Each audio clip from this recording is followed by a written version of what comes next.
నేటి తరం యువత టెక్నాలజీ వైపు చూస్తోంది. సాంకేతిక విద్య చదువుతున్న విద్యార్థుల సంఖ్య పెరుగుతూ వస్తోంది. రాష్ట్రంలో ప్రస్తుత పరిస్థితులు చూస్తుంటే ఇంజనీరింగ్కు మళ్లీ డిమాండ్ పెరుగుతోందా అంటే అవుననే సంకేతాలు కనిపిస్తున్నాయి. ఈ ఏడాది టీఎస్ ఎబ్సెట్కు భారీగా దరఖాస్తులు రావడమే ఇందుకు నిదర్శనం.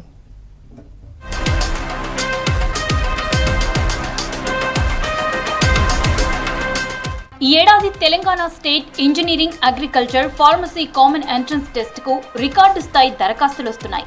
ఇప్పటి వరకు దాదాపు 3,40,000 పైన దరఖాస్తులు వచ్చాయి.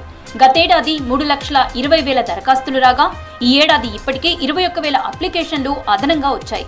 ఎబ్సెట్ దరఖాస్తుల గడువు ఈ శనివారంతో ముగిసింది. అయితే లేట్ ఫీజుతో మే 1 వరకు గడువు ఉండటంతో ఈ సంవత్సరం ఎబ్సెట్ కు 3,60,000 వరకు దరఖాస్తులు వచ్చే అవకాశాలు ఉన్నట్లు అధికారులు భావిస్తున్నారు. ప్రతి ఏటా ఇంజనీరింగ్ కోసం దరఖాస్తు చేసుకుంటున్న వారి సంఖ్య పెరగడంతో రాను రాను ఇంజనీరింగ్ విద్యకు డిమాండ్ మరింత పెరగనుంది. ఇందుకు అనుగుణంగా ప్రభుత్వాలు కూడా ప్రోత్సాహం అందిస్తున్నాయని జేఎన్టీయూ అధికారులు చెబుతున్నారు.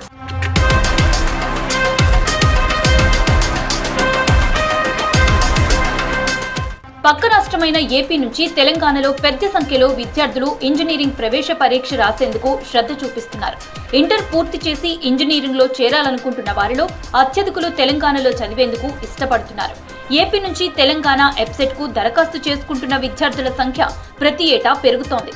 2021లో వీరి సంఖ్య 51,848 కాగా ఈ సంవత్సరం ఇప్పటి వరకు 57,978 మంది అభ్యర్థులు టీఎస్ ఎబ్సెట్ కు దరఖాస్తు చేసుకున్నారు. ఏపీ విద్యార్థులు ఇక్కడ ఉన్నత చదువులు చదువుకోవాలని చూస్తుండటంతో ఇంజనీరింగ్ కు భారీగా డిమాండ్ పెరుగుతోందంటున్నారు అధికారులు.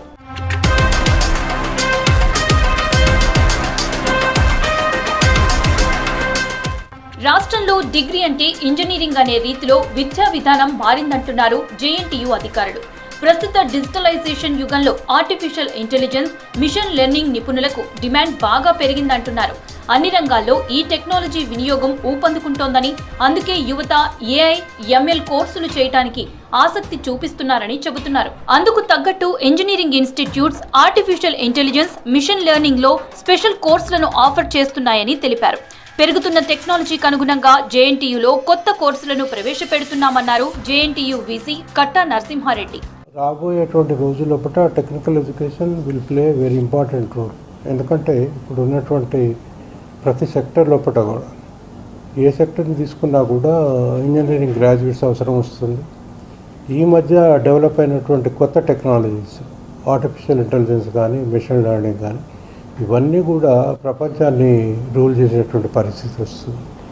అంతేకాకుండా కన్వెన్షనల్ కోర్సెస్కు రాను కొద్దిగా సంఖ్య కూడా తగ్గుతుంది, ఆప్ట్ చేసే వాళ్ళు కూడా తగ్గుతూ ఉన్నారు.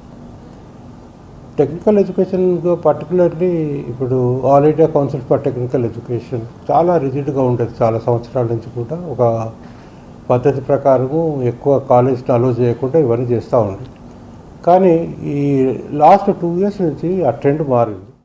ఇంజనీరింగ్ విద్యకు పెరుగుతున్న డిమాండ్ కు అనుగుణంగా ప్రభుత్వం కొత్త కోర్సులు, కొత్త కాలేజీలపై దృష్టి సారిస్తోందంటున్నారు జేఎన్టీయూ వీసీ కట్టా నరసింహారెడ్డి. రాష్ట్రంలో ఉన్న ఏకైక టెక్నాలజీ యూనివర్సిటీ జేఎన్టీయూ అని ఒకే ఒక టెక్నాలజీ యూనివర్సిటీ ఉండటంతో ప్రభుత్వం త్వరలోనే తెలంగాణ టెక్నాలజీ యూనివర్సిటీ పేరుతో కొత్త యూనివర్సిటీని విద్యార్థుల కోసం అందుబాటులో తెచ్చే ఆలోచనలో ఉందన్నారు. కొత్తగా టెక్నాలజీ యూనివర్సిటీ వస్తే ఎంతో మంది విద్యార్థులకు ఉపయోగంగా ఉంటుందని ప్రభుత్వం కూడా అదే ఆలోచనలో ఉన్నట్టు తెలిపారు. జేఎన్టీయూ పెరుగుతున్న టెక్నాలజీ కోర్సులకు అనుగుణంగా అధ్యాపకులకు ట్రైనింగ్ ఇవ్వడంతో పాటు కొత్త బిల్డింగ్లు, క్యాంపస్లు నిర్మిస్తూ ప్రత్యేకమైన తరగతులను ఏర్పాటు చేస్తున్నామన్నారు కట్టా నరసింహారెడ్డి.